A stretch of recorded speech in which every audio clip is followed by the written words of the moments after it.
Description box में दिया गया है। तो पाठ को शुरू करते हैं। पाठ का नाम है हमारे आसपास के पदार्थ। सो जो पदार्थ शब्द है इसका अर्थ क्या है, इसे हमें समझना होगा। पदार्थ क्या है, ये किस चीज से मिलके बना है, इसकी परिभाषा क्या है। तो यहां पर हमें दिया है पदार्थ।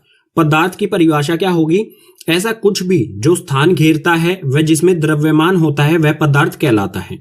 ऐसी कोई भी चीज जो स्थान यानी कि जगह को घेरे और जिसमें द्रव्यमान हो उसी को हम कहेंगे पदार्थ। अब यहां पर जो ये द्रव्यमान शब्द आया है इसको मैं थोड़ा सा एक्सप्लेन कर देता हूं। द्रव्यमान जो है इसको किलोग्राम में मापा जाता है और द्रव्यमान का अर्थ होगा कोई वस्तु अंदर से कितनी भरी है, उसमें कितने परमाणु यानी कि एटम मौजूद हैं। और जो द्रव्यमान होता है वो हर जगह पर बराबर रहता है, कभी भी जगह के अनुसार द्रव्यमान बदलता नहीं है। जैसे हमारा वजन जो होता है वो जगह के अनुसार बदल जाता है, लेकिन द्रव्यमान जो है वो निश्चित रहता है, कभी भी बदलता नहीं है। अगर मैं अपना द्रव्यमान मून पर यानी कि चांद पर करूं और पृथ्वी पर करूं तो ये समान रहेगा, इसमें कोई भी परिवर्तन नहीं आएगा। पदार्थ में आगे है, और पदार्थ छोटे छोटे कणों से मिलकर बना होता है। जो भी पदार्थ है उसमें बहुत छोटे छोटे कण होते हैं, छोटे छोटे कणों से मिलके ये पदार्थ बना होता है। अब जिन कणों से मिलके बना होता है इन कणों को हमें समझना होगा। इन कणों के कुछ गुण होते हैं जो हम आगे पढ़ेंगे आगे आने वाले पेजेस पर, ठीक है। अब यहां पर कुछ उदाहरण ले लेते हैं पदार्थ के। उदाहरण दिया है हमें किताब, ये भी एक पदार्थ है। पेन, तारे, सूर्य, हवा, ग्रह, पानी आदि ये सभी चीजें क्या हैं, जगह भी घेरती हैं और इनमें द्रव्यमान भी होता है, यानी कि इन्हें हम किलोग्राम में माप सकते हैं। तो ये सभी चीजें क्या हो गई, पदार्थ। आगे अब इन कणों के बारे में देखते हैं जिनसे पदार्थ बना होता है। कणों के गुणधर्म, कणों की कुछ विशेषताएं जो होती हैं तो उनके बारे में देखते हैं। कणों की कुल 3 विशेषताएं हमें दी गई है, इन तीनों को एक एक करके पढ़ेंगे आने वाली पेजेस पर। वो विशेषताएं क्या क्या हैं, तो पहला है पदार्थ के कणों के बीच रिक्त स्थान होता है। जो पदार्थ के कण होते हैं उनके बीच में रिक्त स्थान यानी कि खाली जगह होती है। दूसरा दिया है पदार्थ के कण निरंतर गतिशील होते हैं। जो भी पदार्थ के ये कण हैं जिनसे पदार्थ बना है वे हमेशा चलते रहते हैं, गति में रहते हैं हमेशा, ठीक है। थर्ड है इसमें पदार्थ के कण एक दूसरे को आकर्षित करते हैं। जिन भी कणों से पदार्थ बना होता है वे कण एक दूसरे को आकर्षित यानी कि एक दूसरे को अपनी तरफ खींचते हैं। अब जो ये 3 गुण दिए गए हैं कणों के, इनको एक एक करके उदाहरण के साथ अगले पेजेस पर पढ़ते हैं। तो कणों के गुणधर्म, कणों का पहला गुणधर्म क्या था, पदार्थ के कणों के बीच रिक्त स्थान यानी कि खाली जगह होती है। इसे समझने के लिए आपको क्या करना होगा, एक गिलास पानी लेना होगा। कांच के गिलास में एक पानी लीजिए, जितना पानी लिया है उसको यहां पर मार्क कर दीजिए, इतना पानी लिया है हमने गिलास में, ठीक है। उसके बाद आपको क्या करना है, इसमें 2 से 3 चम्मच या तो चीनी या फिर नमक इसमें हमें डालना है और इसे पूरी तरह से घोल देना है। जब नमक और चीनी पूरी तरह से घुल जाएगा उसके बाद हमें फिर से चेक करना है कि इसमें पानी का लेवल जो है, पानी का जो स्तर है वो बढ़ा है या नहीं। तो आप देखेंगे कि पानी का स्तर अभी भी उतना ही है जितना पहले था। अगर हम कोई वस्तु बाहर से डालते हैं पानी में तो पानी के स्तर में बढ़ोतरी होनी चाहिए थी लेकिन नहीं हुई। इसका कारण क्या है, कारण है रिक्त स्थान। जो भी पानी था इसमें जल था, उसके कणों के बीच में क्या है, खाली जगह है। और चीनी या नमक जो बाहर से डाला गया था वो खाली जगह ने उसको भर दिया, इसलिए पानी का जो स्तर था उसमें कोई भी बढ़ोतरी नहीं हुई। इसमें हमें आगे दिया है कणों के बीच रिक्त स्थान। जो भी पानी के जो कण है उनके बीच जो रिक्त स्थान है उसमें 3 बिंदु दिए गए हैं। पहला बिंदु है सबसे कम ठोस में होता है। कणों के बीच रिक्त स्थान यानी कि खाली जगह जो है वो सबसे कम ठोस में होती है। दूसरा है ठोस से अधिक द्रवों में होती है। खाली जगह ठोस से ज्यादा जो है वो द्रव यानी कि तरल चीजों में होती है। और तीसरा बिंदु है कणों के बीच रिक्त स्थान सबसे अधिक गैस में होता है। सबसे ज्यादा रिक्त स्थान यानी कि खाली जगह किसमें होती है, गैस में होती है। पदार्थ के कणों का दूसरा गुणधर्म है पदार्थ के कण निरंतर गतिशील होते हैं। गतिशील यानी कि चलते रहते हैं। इसमें हमें दिया है पदार्थ के कणों में गतिज ऊर्जा होती है। तापमान बढ़ने पर कणों की गति और तेज होती है क्योंकि गतिज ऊर्जा अधिक हो जाती है। जो भी पदार्थ के कण हैं उनमें गतिज ऊर्जा होती है। गतिज ऊर्जा उत्तरदायी होती है किसी भी तरह की गति के लिए। कोई भी वस्तु अगर चल रही है तो उसमें उपस्थित होती है गतिज ऊर्जा। इसी के कारण कोई भी वस्तु एक जगह से दूसरी जगह चलती है। और तापमान बढ़ने पर जो गतिज ऊर्जा होती है ये तेज हो जाती है। अगर तापमान बढ़ेगा तो गतिज ऊर्जा तेज हो जाएगी, यानी कि कणों की गति तेज हो जाएगी। अगर तापमान कम होगा तो गतिज ऊर्जा कम हो जाएगी, या फिर हम कह सकते हैं कणों की गति भी जो है वो कम हो जाती है। तो जो पदार्थ के कण गति में रहते हैं, इसको समझने के लिए एक एक्सपेरिमेंट करते हैं। फिर से आपको क्या करना है, एक ग्लास में पानी लेना है। पानी लेने के बाद आपको इस ग्लास को टेबल पर रख देना है, बिल्कुल हिलाना डुलाना नहीं है। जब पानी बिल्कुल शांत अवस्था में आ जाए, जब कोई भी हलचल ना हो पानी में, तो इसमें आपको ड्रॉपर की हेल्प से इस तरह से आपको इसमें नीली शाही, नीली लाल किसी भी रंग की शाही डालनी है इसमें। तो आप इसमें 2 से 3 बूंदे शाही डालेंगे। इस तरह से ये शाही यहां पर फैल जाएगी ऊपर। तो कुछ देर इसी तरह रखा रहने देना है आपको। कुछ देर में आप देखेंगे कि जो ये शाही है ये धीरे धीरे फैलना शुरू हो जाएगी पूरे पानी में। कुछ और देर रखेंगे तो जो शाही है वो पूरे ग्लास में इस तरह से फैल जाएगी। पानी जो है वो पूरा नीला हो जाएगा। अगर आपने नीली शाही, जिस भी रंग की शाही डाली होगी उसी रंग का जो है वो पानी हो जाएगा। तो जो पानी था वो तो बिल्कुल शांत था। फिर ये शाही जो है इसमें एक जगह से दूसरी जगह किस प्रकार पहुंची। जो पानी था इसके कण क्या थे, गति में थे। बेशक से हमें पानी जो है वो शांत दिखाई दे रहा था, लेकिन फिर भी क्या थे, इसके कण क्या थे, गति में थे। तो इसी कारण से शाही जो है वो पूरे ग्लास में ये अच्छी तरह से पूरे पानी में अच्छी तरह से घुल गई है। ठीक है, तो आगे हमें दिया है कणों की गति। कणों की गति में हमें फिर से 3 बिंदु दिए गए हैं। पहला बिंदु है सबसे कम ठोस में होती है। जो कणों की गति है सबसे कम जो है वो ठोस वस्तुओं में होगी। दूसरा है कणों की गति द्रवों में मध्यम होती है। द्रव यानी कि तरल जो चीजें होती हैं उसमें मध्यम यानी कि ना तो ज्यादा होती है ना ही कम होती है। तीसरा बिंदु दिया है कणों की गति सबसे अधिक गैसों में होती है। सबसे अधिक का मतलब हो जाएगा सबसे ज्यादा। जो गैसें होती हैं उसमें सबसे अधिक पदार्थ के कण चलते हैं। तो ये हो गया दूसरा गुणधर्म। तीसरे गुणधर्म को देखते हैं आगे वाले पेज पर। पदार्थ के कणों का तीसरा गुणधर्म क्या था, पदार्थ के कण एक दूसरे को आकर्षित करते हैं, यानी कि एक दूसरे को अपनी ओर खींचते हैं।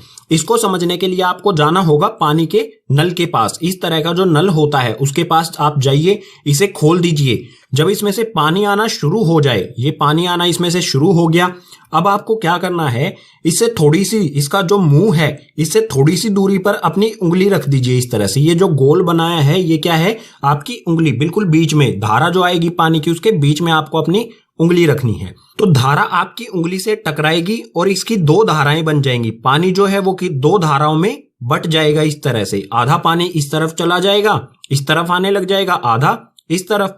उसके बाद जैसे ही पानी की ये 2 धाराएं उंगली के आगे की ओर निकलेंगी, इससे आगे निकलेंगी, तो धीरे धीरे करके क्या होगा, ये वापस से क्या हो जाएगी, एक धारा इनकी बन जाएगी। एक धारा में पानी फिर से बहने लगेगा। अब हमने तो यहां पर क्या किया था, इस धारा को 2 अलग अलग धाराओं में बांटा था। ये अपने आप ही एक धारा कैसे बन गई, क्योंकि इसके कण जो है, पानी के जो कण हैं वो एक दूसरे को आकर्षित कर रहे हैं, यानी कि एक दूसरे को अपनी ओर खींच रहे हैं। इस धारा के जो पानी के कण हैं और इस धारा में जो पानी के कण है वो एक दूसरे को आपस में खींचते हैं और वापस से एक ही धारा बना लेते हैं पानी की। तो आगे हमें दिया है कणों के बीच आकर्षण बल। जो कण होते हैं पदार्थ के, उनके बीच में आकर्षण बल से संबंधित हमें 3 बिंदु दिए गए हैं। इसमें सबसे पहला है आकर्षण बल सबसे अधिक ठोस में होता है। जो ठोस वस्तुएं होती हैं उसमें सबसे ज्यादा आकर्षण बल होता है। दूसरा है आकर्षण बल मध्यम द्रव्यों में होता है। द्रव्यों में आकर्षण बल ना तो ज्यादा होता है और ना ही बिल्कुल कम होता है, बीच में होता है। ठीक है। तीसरा है सबसे कम गैसों में होता है। आकर्षण बल जो है वो सबसे कम गैस में, या फिर हम ये भी कह सकते हैं कि गैसों में आकर्षण बल जो है वो ना के बराबर होता है, क्योंकि गैसें जो है वो आसानी से एक जगह से दूसरी जगह क्या हो जाती हैं, उड़ जाती हैं हवा में। पदार्थ के छोटे छोटे कणों के गुणधर्म के बाद अब पाठ में अगला विषय आता है पदार्थ की अवस्थाएं। पदार्थ जो है वो किन किन अवस्थाओं में पाया जाता है। तो यहां पर हमें दिया है पदार्थ की कुल 5 अवस्थाएं होती हैं। कितनी अवस्थाएं होती हैं? 5। लेकिन हम क्या करेंगे, हम सिर्फ 3 अवस्थाओं के बारे में पढ़ेंगे, क्योंकि हमारी जो एनसीईआरटी यानी कि हमारा जो सिलेबस है उसमें 3 अवस्थाओं का ही जिक्र किया गया है। तो किन 3 अवस्थाओं के बारे में पढ़ेंगे? पहली अवस्था है ठोस, दूसरी है द्रव और तीसरी है गैस। इन 3 अवस्थाओं के बारे में हम इस पार्ट में पढ़ेंगे। ये ही 3 हमारे सिलेबस में हैं। और जो 2 अवस्थाएं बचती हैं वो कौन सी हैं? पहली है इसमें प्लाज्मा और अगली है बोस-आइंस्टीन कंडेंसेट। तो जो ये बची हैं ये सिलेबस में नहीं है, लेकिन फिर भी मैं इनके बारे में आपको पार्ट 2 जो है, इस चैप्टर का जो पार्ट 2 है उसमें मैं आपको बता दूंगा। उसका पार्ट 2 का लिंक जो है आपको नीचे डिस्क्रिप्शन बॉक्स में दिया गया है। तो अगले पेज से शुरू करते हैं। पदार्थ की 3 अवस्थाओं के बारे में जो है ठोस, द्रव और गैस, बिल्कुल विस्तार से पढ़ेंगे इन्हें। यहां पर हमें दिया है ठोस, द्रव और गैस यानी कि पदार्थ की 3 अवस्थाएं। तो इनको एक एक करके बिल्कुल डिटेल में पढ़ते हैं। सबसे पहले देखते हैं ठोस के बारे में। ठोस में हमें ये एक डायग्राम सा दिया गया है। इसमें ये जो नीले बिंदु बनाए गए हैं ये हैं ठोस के कण। जो कण हैं उनके बीच में दूरी आप देख सकते हैं बहुत कम है, बिल्कुल पास पास में ये कण मौजूद हैं। तो ठोस के बारे में हमें कुछ बिंदु दिए गए हैं, इन्हें पढ़ते हैं। ठोस जो है उनका आकार निश्चित आकार होता है। आकार यानी कि उनका साइज जो है वो निश्चित रहता है, अपने आप कभी भी नहीं बदलता है। आगे है निश्चित विमाएं। ठोस की निश्चित विमाएं यानी कि साइड्स होती हैं, निश्चित साइड्स। कभी भी एक ऐसा नहीं होगा कि ठोस जो है वो एक साइड से बढ़ जाए या घट जाए। अगला है कठोर।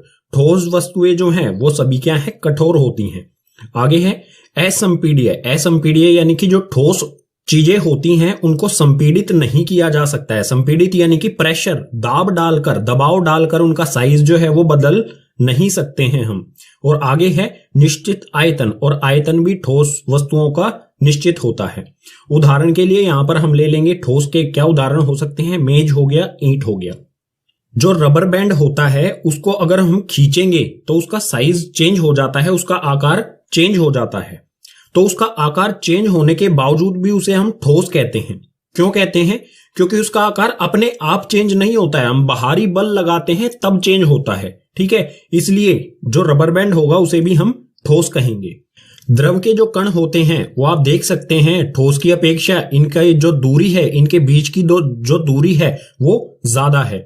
तो द्रव के बारे में हमें पहला बिंदु दिया गया है अनिश्चित आकार। द्रव जो चीजें होती हैं उनका आकार अनिश्चित होता है। जिस भी बर्तन में द्रव को डाला जाएगा वो उसी बर्तन का आकार ले लेते हैं। दूसरा है अनिश्चित विमाएं। को किसी भी एक जगह से, जैसे पानी क्या है, द्रव, तो पानी को किसी भी एक साइड से जगह मिल जाएगी निकलने की, तो वो एक साइड से निकल के चला जाएगा। ठीक है, बहकर वो आगे बढ़ जाएगा। द्रव के बारे में आगे दिया है बहाव। जो द्रव चीजें होती हैं वो बहती हैं, उनमें बहाव होता है, वो एक जगह से दूसरी जगह बहकर जा सकती हैं। द्रव में आगे है कम संपीड्य। जो द्रव चीजें होती हैं उनमें उनका संपीड़न किया जा सकता है लेकिन बहुत कम। कैसे किया जा सकता है? जो इनके बीच में जो द्रव के कण हैं इनके बीच में बहुत कम जगह होती है। ठीक है, ठोस में तो बिल्कुल भी नहीं होती, लेकिन इसमें थोड़ी थोड़ी जगह होती है, तो इनको थोड़ा सा दबाव डालकर संपीड़ित किया जा सकता है। द्रव में आखिरी बिंदु दिया गया है निश्चित आयतन। ठोस की तरह ही द्रव का भी जो आयतन होता है वो निश्चित होता है। द्रव के उदाहरण ले लेते हैं कुछ यहाँ पर।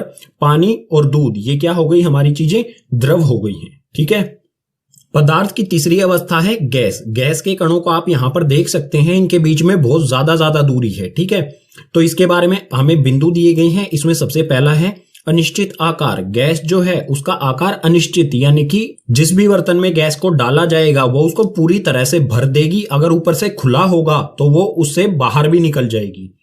दूसरा है अनिश्चित विमाएं। जैसे द्रव जो है ये भी बह जाता है, इसी प्रकार से गैस जो है, बर्तन अगर कहीं से भी खुला है तो वो वहां से निकल के उड़ जाएगी या फिर कह सकते हैं बह जाएगी। तीसरा बिंदु है बहाव। द्रव की तरह ही गैसों में बहाव होता है। अगला बिंदु है अधिक संपीड्य। गैसें जो हैं वो अधिक संपीड़ित हो सकती हैं। क्यों हो सकती हैं? क्योंकि इनके कणों के बीच में ज्यादा जगह होती है, इसलिए इन्हें बहुत ज्यादा संपीड़ित किया जा सकता है। और आखिरी बिंदु है अनिश्चित आयतन। गैस का जो आयतन होता है वो अनिश्चित होता है। अगर थोड़ी सी गैस है वो भी पूरे बर्तन को भरेगी, और अगर थोड़ी ज्यादा गैस है वो भी उसी प्रकार के बर्तन को वो उसमें फैली रहती। उदाहरण है यहाँ पर गैस के ऑक्सीजन और मीथेन। ये दोनों गैसें हैं। मीथेन का उपयोग जो है हमारे गैस सिलेंडर, जो हमारे घरेलू गैस होती है, खाना बनाने वाली गैस, उस सिलेंडर में मीथेन गैस भी पाई जाती है कुछ % में। सो ये हो गई ठोस, द्रव और गैस के गुणधर्म। पदार्थ की 3 अवस्थाओं के गुणधर्म पढ़ने के बाद अब सवाल आता है, क्या पदार्थ की अवस्था में परिवर्तन किया जा सकता है? परिवर्तन यानी कि बदलाव किया जा सकता है। यानी कि ठोस को अगर हम चाहें द्रव में बदलना या फिर द्रव को हम चाहें गैस में बदलना, क्या ये किया जा सकता है? या फिर इसका उल्टा, गैस को द्रव में या फिर द्रव को ठोस में परिवर्तित किया जा सकता है? तो बिल्कुल, जो पदार्थ की अवस्था है उसमें परिवर्तन किया जा सकता है, और इसको करने के दो तरीके हैं। इसमें पहला तरीका है तापमान में बदलाव करके। अगर किसी पदार्थ का हम तापमान में बदलाव करें, तापमान बढ़ाएं या घटाएं, तो पदार्थ की अवस्था बदली जा सकती है। और दूसरा तरीका है दाब में बदलाव करके। दाब यानी कि प्रेशर कम या ज्यादा करके भी पदार्थ की अवस्था को बदला जा सकता है। अब इन दोनों के, तापमान में बदलाव करके और दाब में बदलाव करके, इन दोनों का एक एक उदाहरण लेते हैं और आगे वाले पेज पर इनको बिल्कुल डिटेल में पढ़ते हैं। तो तापमान में बदलाव करके पदार्थ की अवस्था को किस प्रकार से परिवर्तित किया जाएगा? मान लीजिए हमारे पास कोई ठोस वस्तु है।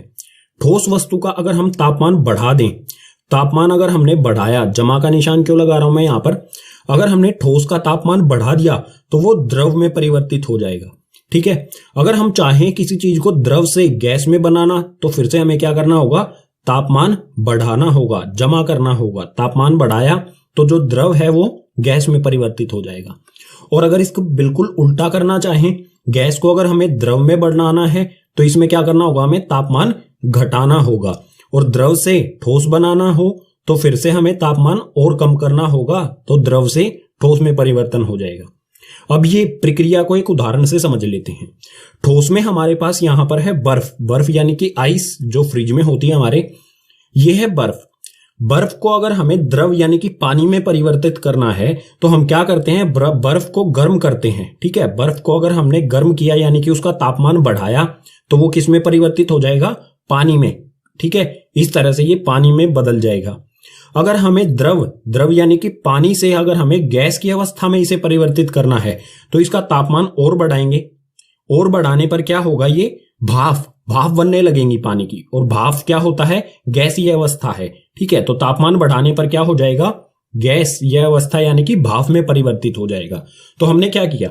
ठोस को द्रव में बनाया, द्रव को गैसीय अवस्था में बना दिया। बिल्कुल हम इसका उल्टा भी कर सकते हैं। अगर भाप है, भाप को अगर ठंडा किया जाए, तापमान अगर इसका घटाया जाए, तो ये जल में परिवर्तित हो जाएगी। अगर जल का जो पानी है हमारा, इसको और ठंडा किया जाए, फ्रिज में रखेंगे, वापस इसे फ्रीजर में रखेंगे और ठंडा किया जाएगा, तो ये वापस से बर्फ यानी कि आइस में परिवर्तित हो जाएगा। तो ये था तापमान में बदलाव करने का उदाहरण। अब देखते हैं दाब में बदलाव करके किस प्रकार से पदार्थ की अवस्था को परिवर्तित किया जा सकता है। तो मान लीजिए हमारे पास कोई गैस है, कोई भी गैस है, अगर हम इस पे दाब बढ़ाएं, प्रेशर जो है वो बढ़ाएंगे, तो ये किस में परिवर्तित हो जाएगी? द्रव में। किसी भी गैस का दाब यानी कि प्रेशर बढ़ाने पर, जमा का निशान लगा रहा हूं, यानी कि प्रेशर हमने क्या किया? दाब हमने क्या किया? बढ़ाया। गैस का दाब हमने बढ़ाया तो वो परिवर्तित हो जाएगी द्रव में। अब जो द्रव में है, अगर उस पे भी हम क्या करें? प्रेशर यानी कि दाब बढ़ाएंगे, तो ये फिर से क्या हो जाएगा? द्रव से ठोस में परिवर्तित हो जाएगा। इसी तरह से अगर हम बिल्कुल इसका उल्टा करें, जो ठोस बना है हमारा, उस पे से प्रेशर घटाएं, तो वो द्रव में परिवर्तित हो जाएगा। द्रव का और प्रेशर कम कर दें तो वो गैस में परिवर्तित हो जाएगा। अब एक इसका उदाहरण भी ले लेते हैं। आपने इस तरह का एक लाइटर देखा होगा, मार्केट में मिलता है। तो इस तरह का जो लाइटर होता है, इसके अंदर ये लिक्विड सा होता है, यानी कि द्रव चीज हमें कुछ अंदर दिखाई देती है। जब हम इसको दबाते हैं, यहां से वो द्रव, अगर इसमें से हम ये द्रव निकालना चाहें, बिना जलाए इसे यहां से अगर हम निकालना चाहें इस द्रव को, तो आप देखेंगे कि जो द्रव है वो गैस बन जाता है तुरंत। क्यों बनता है? क्योंकि ये अंदर जो है ना, ये एक तरह से क्या है? गैस को द्रव में परिवर्तित करके डाला गया है। गैस पे इसमें मौजूद गैस है, उस पे दबाव डाला गया, प्रेशर डाला गया और उसका बनाया गया द्रव जो बनाया गया, वो जैसे ही इसमें से निकलेगा, उसे का दाब यानी कि प्रेशर कम होगा, और प्रेशर कम होते ही वो वापस किस अवस्था में आ जाएगा? वापस से गैसीय अवस्था में आ जाएगा। ठीक है। ये इसका उदाहरण हो गया। अब पीछे वाले पेज पर हमने समझा तापमान में बदलाव करके पदार्थ की अवस्था को किस प्रकार से परिवर्तित किया जा सकता है। अब हम समझते हैं तापमान परिवर्तन के प्रभाव। जब तापमान में परिवर्तन यानी कि बदलाव होगा, तो पदार्थ पर इसका क्या प्रभाव होगा? तो इसमें 3 प्रभाव होंगे। पहला होगा गलनांक बिंदु, दूसरा होगा क्वथनांक बिंदु, और तीसरा ऊर्ध्वपातन और निक्षेपण। तो इन तीनों को एक एक करके अच्छी तरह से पढ़ते हैं। सबसे पहले पढ़ते हैं गलनांक बिंदु के बारे में। गलनांक बिंदु क्या होता है? किसी ठोस का वह तापमान जिस पर वह अपनी ठोस अवस्था से पिघलकर द्रव अवस्था में परिवर्तित होता है, गलनांक बिंदु कहलाता है। कोई भी हमारे पास ठोस वस्तु है, जिस तापमान पर वो पिघलना शुरू कर दे, द्रव अवस्था में परिवर्तित होना शुरू कर दे, उस तापमान को कहेंगे हम गलनांक बिंदु। उदाहरण दे देता हूं इसका यहां पर। जैसे बर्फ होती है, बर्फ जो है वो पिघलना शुरू कर देती है, जल बनना शुरू कर देती है किस तापमान पर? 0 डिग्री सेल्सियस। तो ये जो 0 डिग्री सेल्सियस होगा, ये क्या होगा? बर्फ का गलनांक बिंदु। तापमान को कहेंगे हम गलनांक बिंदु, जिस पर भी वो पिघलना शुरू कर दे। इसी प्रकार से लोहा जो होता है, लोहा कितने तापमान पर पिघलना शुरू कर देता है? 1534 डिग्री सेल्सियस पर। तो ये होगा लोहे का गलनांक बिंदु, ये वाला होगा बर्फ का गलनांक बिंदु, ये वाला होगा लोहे का गलनांक बिंदु। इसी तरह अलग अलग पदार्थ जो होते हैं उनका अलग अलग गलनांक बिंदु होता है। इसी में आगे आता है संगलन की प्रसुप्त ऊष्मा। अब ये होता क्या है, इसको सबसे पहले समझते हैं एक एक्टिविटी से। इस एक्टिविटी में हमने एक बीकर लिया है, इसके अंदर यहां पर बर्फ डाली गई है, ये है कांच की छड़, एक छड़ी है कांच की जिससे हम इसे मिलाते रहेंगे, और ये है थर्मामीटर जिसे एक स्टैंड से टांगा गया है। नीचे यहां पर हमने बर्नर में आग लगाई है, आग जलाई है, जिससे इस बर्फ को हम ऊष्मा दे सकें। बर्फ का तापमान होता है माइनस में, -4 डिग्री 3 डिग्री के आसपास होता है। तो जब इसे ऊष्मा देना शुरू करेंगे तो तापमान जो है वो धीरे धीरे बढ़ना शुरू करेगा। -4 से -3 पर आएगा, फिर उसके बाद और बढ़ेगा -2, उसके बाद -1 और फिर आ जाएगा 0 पर। 0 डिग्री पर यह बर्फ जो है धीरे धीरे करके पिघलना शुरू हो जाएगी। क्यों? क्योंकि 0 डिग्री सेल्सियस क्या है? बर्फ का गलनांक बिंदु। गलनांक बिंदु पर कोई भी वस्तु क्या होती है? पिघलना, द्रव अवस्था में आना शुरू हो जाएगी। तो आप देखेंगे अब जो तापमान है वो नहीं बढ़ रहा है, कुछ देर तक तापमान नहीं बढ़ेगा। जब तक कि सारी बर्फ बिल्कुल पिघल नहीं जाती तब तक तापमान बढ़ेगा ही नहीं। 0 डिग्री सेल्सियस पर आकर ये रुक जाएगा। तो हम लगातार ऊष्मा दे रहे थे, फिर भी तापमान में कोई भी वृद्धि यानी कि बढ़ोतरी नहीं हो रही थी। ऐसा क्यों हो रहा था? तो ये हो रहा था संगलन की प्रसुप्त ऊष्मा के कारण। जो बर्फ है वो ऊष्मा यानी कि इस एनर्जी का यूज किस प्रकार से कर रही थी? अपना अवस्था बदलने के लिए। जो ऊष्मा है वो बर्फ के जो कण है, बर्फ जो पदार्थ है, ये इसके कण हैं, उनको क्या करती है? गतिज ऊर्जा प्रदान करती है, जिनमें कणों के बीच की दूरी बढ़ जाती है और ये द्रव अवस्था में परिवर्तित हो जाते हैं। तो ये किस प्रकार की ऊष्मा है? संगलन की प्रसुप्त ऊष्मा। जो क्या होती है? जो ठोस को द्रव में परिवर्तित करती है। इसकी परिभाषा पढ़ते हैं। वायुमंडलीय दाब पर 1 किलोग्राम ठोस को उसके गलनांक पर द्रव में बदलने के लिए जितनी ऊष्मा ऊर्जा की आवश्यकता होती है उसे संगलन की प्रसुप्त ऊष्मा कहते हैं। वायुमंडलीय दाब यानी कि जो हमारे चारों तरफ हवा है उसका दाब यानी कि प्रेशर, उस पर 1 किलोग्राम ठोस, कोई भी 1 किलोग्राम ठोस है, उसको उसी पदार्थ के गलनांक यानी कि ऐसे तापमान पर जिस पर वो गलना शुरू हो जाए, द्रव अवस्था में आना शुरू हो जाए, उस तापमान पर उसको द्रव में बदलने के लिए जितनी ऊष्मा लगेगी उसी को कहेंगे संगलन की प्रसुप्त ऊष्मा। ये काफी इंपॉर्टेंट है, कई बार आपसे एग्जाम में पूछा जाएगा, तो इसको अच्छी तरह से समझ लें। तापमान परिवर्तन के प्रभाव में दूसरा था हमारा क्वथनांक बिंदु। तो क्वथनांक बिंदु क्या होता है? किसी द्रव का वह तापमान जिस पर वह अपनी द्रव अवस्था को छोड़कर गैसीय अवस्था में परिवर्तित होता है, क्वथनांक बिंदु कहलाता है। कोई भी द्रव वस्तु जिस तापमान पर वो गैस अवस्था में परिवर्तित होना शुरू हो जाए, उसी तापमान को कहा जाएगा क्वथनांक बिंदु। जैसे जल होता है, जल हमारा द्रव होता है, जल का क्वथनांक बिंदु क्या होगा? 100 डिग्री सेल्सियस। ये 100 डिग्री सेल्सियस पर गैसीय अवस्था में भाप में परिवर्तित होना शुरू हो जाता है। तो इस 100 डिग्री सेल्सियस को कहेंगे हम जल यानी कि पानी का क्वथनांक बिंदु। अलग अलग वस्तुओं का क्वथनांक बिंदु अलग अलग होता है। ठीक, इसी में आगे आता है वाष्पीकरण की गुप्त ऊष्मा। अब ये क्या होती है, इसे हम एक एक्टिविटी से समझते हैं। यहां पर हमने एक बीकर में पानी लिया है, इसमें ये कांच की छड़ है, ये थर्मामीटर स्टैंड से टांगा गया है और नीचे से यहां पर ऊष्मा दी जा रही है, इस जल को गर्म किया जा रहा है। यानी कि जल का जो तापमान है वो आमतौर पर कम ही होता है, 50 डिग्री से कम ही होता है। तो जैसे जैसे इसे ऊष्मा देते रहेंगे वो 50 से बढ़ता रहेगा, 50, 60, 70, 80 और पहुंच जाएगा सीधा 100 डिग्री पर। उसके बाद जब ये 100 डिग्री सेल्सियस पर पहुंच जाएगा तो आप उसके बाद देखेंगे कि ऊष्मा तो लगातार दी जा रही है, तापमान जो है 100 डिग्री से आगे नहीं बढ़ रहा है। इसमें से 100 डिग्री पर भाप निकलनी शुरू हो जाएंगी, लेकिन तापमान में कोई भी वृद्धि यानी कि बढ़ोतरी नहीं होगी। ऊष्मा दी जा रही है तो तापमान बढ़ना चाहिए। तापमान क्यों नहीं बढ़ता है? उसका कारण है वाष्पीकरण की गुप्त ऊष्मा।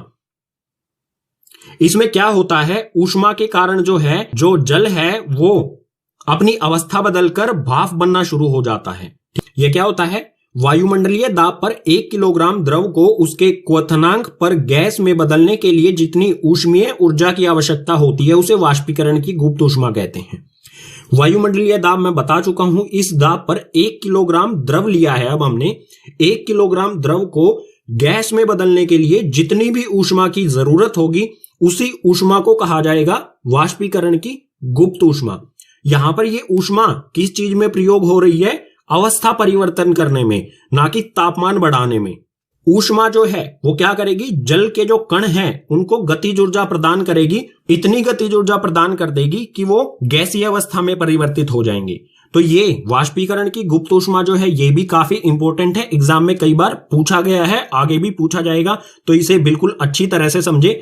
अगर समझ में नहीं आया है तो वीडियो को दोबारा से देखें। तापमान परिवर्तन के प्रभाव में तीसरे नंबर पर हमें पढ़ना था ऊर्ध्वपातन और निक्षेपण को। तो सबसे पहले देखते हैं ऊर्ध्वपातन क्या होता है। इसमें हमें दिया है पदार्थ द्रव अवस्था में परिवर्तित हुए बिना ठोस अवस्था से सीधे गैस में बदलने की प्रक्रिया को ऊर्ध्वपातन कहते हैं। कोई भी ठोस पदार्थ अगर सीधा गैस में बदल जाए तो इस प्रक्रिया को कहा जाएगा ऊर्ध्वपातन। और निक्षेपण क्या होता है? निक्षेपण ऊर्ध्वपातन का बिल्कुल उल्टा होता है। गैस से सीधा ठोस बनने की प्रक्रिया को निक्षेपण कहते हैं। अगर कोई भी पदार्थ हमारे पास गैसीय अवस्था में है वो सीधा ठोस अवस्था में परिवर्तित हो जाए तो उसे कहेंगे निक्षेपण। ये दोनों एक दूसरे के क्या हैं? उल्टे। ऊर्ध्वपातन में ठोस से गैस होता है डायरेक्ट, और इसमें निक्षेपण में गैस से ठोस बनता है। अब ये ऊर्ध्वपातन और निक्षेपण होता किस प्रकार से है और किन किन पदार्थों का होता है, इसको एक एक्टिविटी से समझ लेते हैं। एक्टिविटी में हमें करना क्या है? एक बर्नर लेना है, एक ट्राइपॉड स्टैंड, उस पर हमें रखनी है एक चाइना डिश। चाइना डिश के ऊपर पलट कर एक फनल रख देंगे उल्टा करके, और यहां पर जो छेद होता है फनल का, इसमें रुई लगा देंगे ताकि जो भी फनल के अंदर है वो बाहर ना जा पाए। और चाइना डिश में हमने ले रखा है अमोनियम क्लोराइड, अमोनियम क्लोराइड का पाउडर जो कि ठोस है। अब क्या करेंगे? बर्नर को हमने चालू किया, जो भी ये चाइना डिश है इसको गर्म करना शुरू करेंगे। तो आप देखेंगे जो अमोनियम क्लोराइड जो ये पाउडर था ये सीधा गैस में बदलना शुरू हो जाएगा। यहां पर कोई भी तरल पदार्थ नहीं बनेगा, कोई भी द्रव पदार्थ नहीं बनेगा, सीधा ये वाष्प बनना शुरू हो जाएगा। और जो ये वाष्प है ये बाहर नहीं जा पाएगा, किसकी वजह से? यहां पर जो रुई लगाई गई है, ठीक है। तो जो वाष्प है वो इसी में फनल के अंदर ही इकट्ठा हो जाएगा। तो इस प्रक्रिया को, जो पाउडर था अमोनियम क्लोराइड का ठोस पाउडर, वो वाष्प यानी कि गैस में परिवर्तित हुआ, इसको कहा जाएगा ऊर्ध्वपातन। अब समझते हैं निक्षेपण। अब क्या करना है? जब ये गैस बन जाएगी, यहां पर अमोनियम क्लोराइड का वाष्प बन जाएगा, उसके बाद जो ये बर्नर है इसको बंद कर देना है, ऊष्मा देनी इसको बंद कर देनी है। तो जो भी फनल के अंदर गैस है वो धीरे धीरे क्या होगी? ठंडी होनी शुरू हो जाएगी, और ठंडी होकर वो गैस जो है इसके यहां पर जमना शुरू हो जाएगी। आप यहां पर देखेंगे यहां पर ये गैस जमना शुरू हो जाएगी। तो गैस से सीधा ठोस अमोनियम क्लोराइड यहां पर बन जाएगा। तो इस प्रक्रिया को कहा जाएगा निक्षेपण। अब ऐसे कितने पदार्थ हैं जो ऊर्ध्वपातन या निक्षेपण प्रक्रिया को फॉलो करते हैं? तो ऐसे कई हैं, उनमें से कुछ उदाहरण दे देते हैं। एक अमोनियम क्लोराइड का यहां पर एक्टिविटी में हमने यूज करके ही बताया है इसमें, ठीक है। उसके बाद आता है कपूर। कपूर जो पूजा सामग्री में यूज किया जाता है, ये भी जो है सीधा ठोस से गैस में या फिर गैस से ठोस में परिवर्तित होता है, ये कभी भी द्रव अवस्था में नहीं आता। इसी प्रकार से नेफ्थलीन की गोलियां जो होती हैं, जो कपड़ों में रखी जाती हैं, जब हम कपड़ों को लंबे समय तक कहीं पर स्टोर करके रखते हैं तो उसमें नेफ्थलीन की गोलियां रखते हैं ताकि उसमें कोई भी कीड़े ना लगे। तो ये गोलियां भी जो हैं ये भी सीधी क्या होती हैं? ऊर्ध्वपातन होती हैं या फिर निक्षेपण होती हैं, सीधा ठोस अवस्था से गैस में परिवर्तित हो जाती हैं। अब समझ लेते हैं ठोस, द्रव और गैस पदार्थ की कोई भी अवस्था में परिवर्तन होगा तो किस प्रक्रिया के तहत होगा, उस प्रक्रिया को क्या कहा जाएगा, नाम क्या होगा इस प्रक्रिया का। तो यहां पर हमें दिया है, यहां पर ये है ठोस, यहां पर है द्रव और यहां पर है गैस। अगर ठोस से कोई भी वस्तु द्रव में परिवर्तित होगी तो उसे कहा जाएगा संगलन प्रक्रिया, ठीक है। इसी प्रकार से आगे द्रव से अगर गैस बन रही है तो उसे कहा जाएगा वाष्पीकरण, और गैस से अगर ठोस बन रहा है तो पीछे वाले पेज पर ही हमने अभी पढ़ा है, उसे कहा जाएगा निक्षेपण। और बिल्कुल इसका उल्टा करें हम, ठोस से अगर गैस बनती है तो इस प्रक्रिया को कहेंगे ऊर्ध्वपातन, पीछे वाले पेज पर ही पढ़ा था। अगर गैस से अगर द्रव बन रहा है तो उसे कहेंगे हम संघनन। ठीक है, याद रखनी है आपको ये सारी चीजें। और द्रव से ठोस बने तो उसे कहेंगे हम जमना। जब जल होता है उसको हम बर्फ बनाते हैं तो क्या कहते हैं, हमने बर्फ जमाई है। इन सभी प्रक्रियाओं को आपको याद रखना है कि ठोस से द्रव या फिर द्रव से गैस या गैस से ठोस जब बनेगा, पदार्थ की अवस्था में परिवर्तन होगा तो कौन सी प्रक्रिया के तहत होगा। पीछे वाले पेजेस पर हमने पढ़ा तापमान परिवर्तन के प्रभाव। अब देखते हैं दाब परिवर्तन के प्रभाव। दाब यानी कि प्रेशर। किसी भी पदार्थ का दाब अगर परिवर्तन किया जाए यानी कि दाब में बदलाव किया जाए तो उसकी अवस्था पर क्या प्रभाव पड़ेगा। तो यहां पर हमें दिया है, यदि तापमान घटाने पर सिलेंडर में गैस लेकर उसे संपीड़ित करें तो कणों के बीच की दूरी कम हो जाएगी और गैस द्रव में बदल जाएगी। तापमान जब हम घटाएंगे तो जो कण है गैस के, उनकी गतिज ऊर्जा क्या होगी, कम होगी। गतिज ऊर्जा कम होने के कारण संपीड़ित करना, संपीड़ित यानी कि उस पर दाब डालना आसान होता है। दाब डालकर उसके कणों को पास पास में लाया जाएगा और अगर कण पास पास में आ गए तो जो गैस है वो या तो द्रव में बदल जाएगी या फिर वो ठोस अवस्था में बदल जाएगी। दोनों में बदल सकती है। गैस जो है वो द्रव और ठोस दोनों में बदल सकती है जब दाब में परिवर्तन किया जाएगा। ये प्रक्रिया किस प्रकार से होगी इसे समझ लेते हैं। तो ये है हमारे पास यहां पर सिलेंडर, सिलेंडर के अंदर यहां पर ये गैस है और ये है यहां पर पिस्टन। ठीक है, पिस्टन जैसे हमारी पिचकारी में होता है ना पिस्टन, उसी प्रकार से इस पर दबाव डाला जाएगा। जैसे ही इस पर दबाव डाला जाएगा और तापमान भी घटाया जाएगा तो जो ये कण है गैस के, ये पास पास में आएंगे। कण पास पास में आने से क्या होगा, जो ये गैस है ये क्या हो जाएगी, द्रव में परिवर्तित हो जाएगी। इसी प्रकार से जब ये गैस द्रव में परिवर्तित हो जाएगी, अगर इस पर और ज्यादा दाब डाला जाए, ज्यादा प्रेशर डाला जाए तो जो ये गैस थी पहले द्रव में हुई, द्रव के बाद सीधा अब ये क्या हो जाएगी, द्रव से ठोस अवस्था में परिवर्तित हो जाएगी। और यहां पर एक बात और होगी, जो हमारी पहली ये वाली स्थिति थी इसमें बहुत ज्यादा दाब यानी कि बहुत ज्यादा प्रेशर डाल दिया जाए तो गैस जो है वो सीधा किसमें हो जाएगी, ठोस अवस्था में परिवर्तित हो जाएगी। आगे हमें ये दो बिंदु दिए गए हैं, इन्हें भी समझते हैं। दाब बढ़ने से कण नजदीक आते हैं और कण अगर नजदीक आएंगे तो ये किसमें होता है, या तो द्रव में होता है, अगर ज्यादा ही नजदीक आ गए तो वो ठोस बन जाएगी। ठीक है, इसी प्रकार से आगे अगला बिंदु दिया गया है, दाब घटने से कण दूर जाते हैं। अगर हम यहां पर क्या करें, जो ये ठोस बन गई है गैस, इस पे से दाब, यहां पर जो दाब है ये हटा लिया जाए तो गैस जो है वो किसमें, या तो द्रव में परिवर्तित हो जाएगी या सीधा गैस अवस्था में परिवर्तित हो जाएगी। यानी कि जो प्रक्रिया गैस को द्रव या फिर गैस को ठोस बनाने की थी, इसको उलट भी किया जा सकता है प्रेशर को कम करके। तो एक उदाहरण भी ले लेते हैं, जब गैस को द्रव या फिर गैस को ठोस में परिवर्तित किया जाता है। तो इसका बिल्कुल आसान सा उदाहरण होगा एलपीजी। एलपीजी जो गैस है वो हमारे घरों में, जो घर में सिलेंडर होते हैं खाना बनाने वाली गैस के, उनमें एलपीजी गैस भरी जाती है। एलपीजी की फुल फॉर्म होती है लिक्विड पेट्रोलियम गैस, लेकिन हिंदी में क्या फुल फॉर्म होगी ये मैं आपको बताऊंगा पार्ट 2 में। तो अगर आपको पता है इसकी फुल फॉर्म तो नीचे आप कमेंट बॉक्स में लिख के बता सकते हैं, हिंदी मीडियम में बताना है। ठीक है, जो ये एलपीजी गैस होती है ये द्रव होता है। जो सिलेंडर होते हैं उसमें द्रव यानी कि जल की तरह तरल गैस होती है। ये प्रेशर अप्लाई करके, जैसे यहां पर गैस को हमने द्रव बनाया था, इसी प्रकार से एलपीजी जो होती है, जो गैस होती है, उसको द्रव बना के सिलेंडर में डाला जाता है, यानी कि दाब प्रेशर बढ़ा करके। एक और उदाहरण ले लेते हैं जिसमें गैस जो है वो सीधा ठोस अवस्था में परिवर्तित होती है। तो इसका उदाहरण हो जाएगा ठोस कार्बन डाइऑक्साइड। गैस को सिलेंडर में लिया, तापमान घटाने के साथ साथ हम क्या करेंगे, प्रेशर बढ़ाएंगे। प्रेशर ज्यादा बढ़ाने से क्या होगा, जो कार्बन डाइऑक्साइड है वो सीधा ठोस रूप में आ जाएगी। और जो ये ठोस कार्बन डाइऑक्साइड होती है इसे शुष्क बर्फ भी कहा जाता है। शुष्क बर्फ क्यों कहा जाता है, क्योंकि ये बिना द्रव अवस्था में आए सीधा गैस से ठोस या फिर ठोस से गैसीय अवस्था में परिवर्तित की जा सकती है। पार्ट में हमारा अगला विषय आता है वाष्पीकरण। वाष्पीकरण क्या होता है इसे एक एक्टिविटी से समझते हैं, उसके बाद इसकी परिभाषा जो लिखी हुई है उसे भी पढ़ेंगे। एक्टिविटी यानी कि क्रियाकलाप। तो इसके लिए हमें करना क्या होगा, एक गिलास पानी लेना है।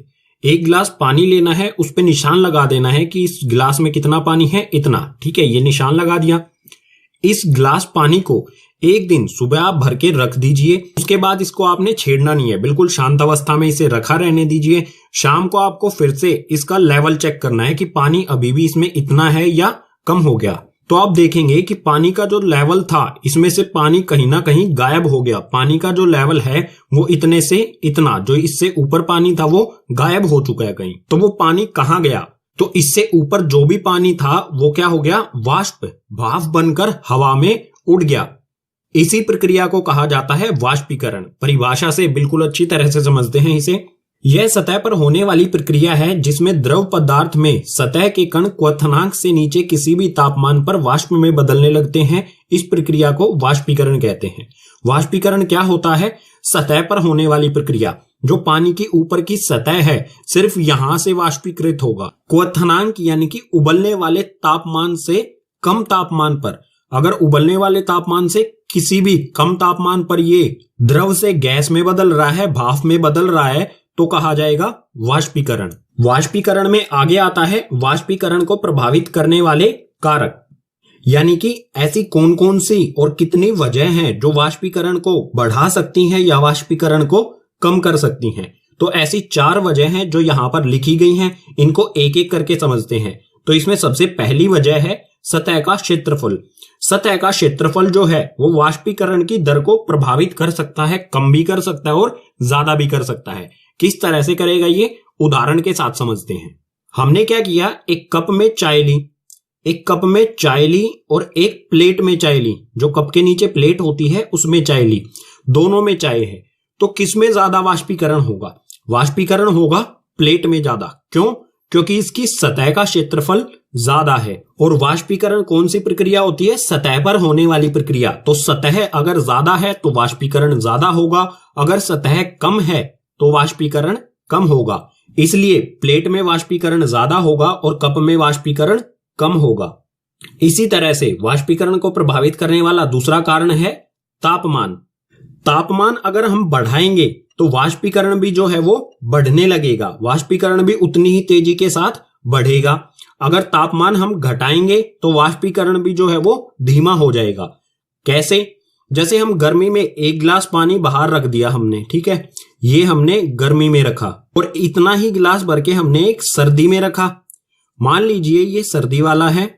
वाष्पीकरण, ये दोनों ग्लास हमने बाहर रखे, एक गर्मी में भर के रख दिया, एक सर्दी में भर के रख दिया। तो आप देखेंगे कि गर्मी वाला जो ग्लास था, गर्मी के मौसम में जो बाहर रखा था, उसमें से पानी, ज्यादा पानी जो है वो वाष्पीकृत हुआ है। और सर्दी में जो ग्लास बाहर रखा था उसमें से कम पानी वाष्पीकृत हुआ है। तो गर्मी में क्या होता है? तापमान अधिक होता है, इसलिए वाष्पीकरण भी ज्यादा होगा। और सर्दी में पानी का वाष्पीकरण कम क्यों हुआ? क्योंकि तापमान जो है वो कम होता है। तापमान के साथ साथ वाष्पीकरण भी बढ़ता है। तीसरा कारण है वाष्पीकरण को प्रभावित करने वाला आर्द्रता। आर्द्रता का मतलब होता है नमी। अगर वायु में आर्द्रता अधिक है, ज्यादा है, तो वाष्पीकरण कम होगा। कम क्यों होगा? क्योंकि वायु में पहले से ही ज्यादा मात्रा में जल वाष्प मौजूद है। अगर आर्द्रता कम होगी तो वाष्पीकरण ज्यादा होगा। वाष्पीकरण को प्रभावित करने वाला चौथा कारक है वायु की गति। जो हवा है उसकी गति, वो कितनी तेज चल रही है, ये भी कारण है वाष्पीकरण को प्रभावित करने वाला। अगर हवा तेज चल रही होती है तो वाष्पीकरण भी तेज होगा, अगर हवा धीमी चल रही होती है तो वाष्पीकरण कम होगा। आपने नोटिस किया होगा जब हम कपड़े धोकर सुखाते हैं तो हवा अगर तेज चल रही है तो जल्दी सूख जाते हैं, यानी कि जो कपड़ों में पानी है वो जल्दी वाष्पीकृत हो गया। अगर हवा धीमी चल रही है तो उस कपड़ों को सूखने में थोड़ा ज्यादा समय लगता है, क्योंकि वाष्पीकरण जो है वो कम हो रहा है। तो ये 4 ऐसे कारण हैं जो वाष्पीकरण को प्रभावित करते हैं और ये काफी इंपॉर्टेंट हैं, क्योंकि एग्जाम में यहां से आपका एक क्वेश्चन आएगा ही आएगा वाष्पीकरण वाले कॉन्सेप्ट से। वाष्पीकरण में एक और विषय आता है वाष्पीकरण से शीतलता, यानी कि वाष्पीकरण के कारण ठंडक होना। तो ये क्या होता है? वाष्पीकरण प्रक्रिया के दौरान द्रव के कण अपने आसपास के वातावरण से ऊर्जा अवशोषित कर लेते हैं, वातावरण से ऊर्जा की हानि होती है और वातावरण शीतल हो जाता है। जब भी वाष्पीकरण होता है तो जो द्रव होता है, यानी कि जो भी हमारी तरल चीज, जो भी वाष्पीकृत होने वाली चीज है, द्रव है, उसके कण जो होते हैं वो अपने चारों तरफ से ऊर्जा यानी कि गर्मी को अवशोषित यानी कि सोख लेते हैं, गर्मी को सोख लेते हैं और अपनी अवस्था परिवर्तन कर लेते हैं उस गर्मी से, उस ऊर्जा से। तो चारों तरफ के वातावरण से जो गर्मी उन्होंने सोख ली, उसके कारण जो चारों तरफ का वातावरण है वो क्या हो जाएगा, ठंडा हो जाएगा। ठंडा होने का कारण क्या है, क्योंकि वातावरण ने क्या किया है, अपनी ऊर्जा द्रव को दे दी जो वाष्पीकृत हो गया।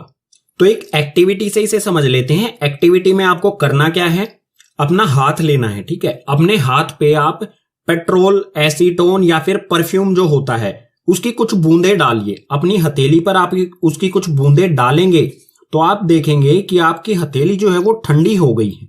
ठंडी होने का कारण क्या है, जैसे ही आप परफ्यूम या फिर पेट्रोल या फिर एसीटोन या इसके अलावा और बहुत सारी चीजें होती हैं जो जल्दी से वाष्पीकृत हो जाती हैं, जैसे ही आप उन द्रव को अपनी हथेली पर डालेंगे तो वो द्रव जो है, जो भी आपने हथेली पर डाला, वो आपकी हथेली से ऊष्मीय ऊर्जा यानी कि गर्मी जो है आपकी हथेली की, वो सोख लेंगे, अवशोषित कर लेंगे और बहुत जल्दी से वाष्पीकृत हो जाएंगे। अब आपकी हथेली ने अपनी गर्मी किसको दे दी, जो भी द्रव आपने अपनी हथेली पर डाला था, तो आपकी हथेली से ऊर्जा क्या हुई, कम होगी। तो आपकी हथेली क्या होगी, ठंडी हो जाएगी, ठंडक महसूस करेगी।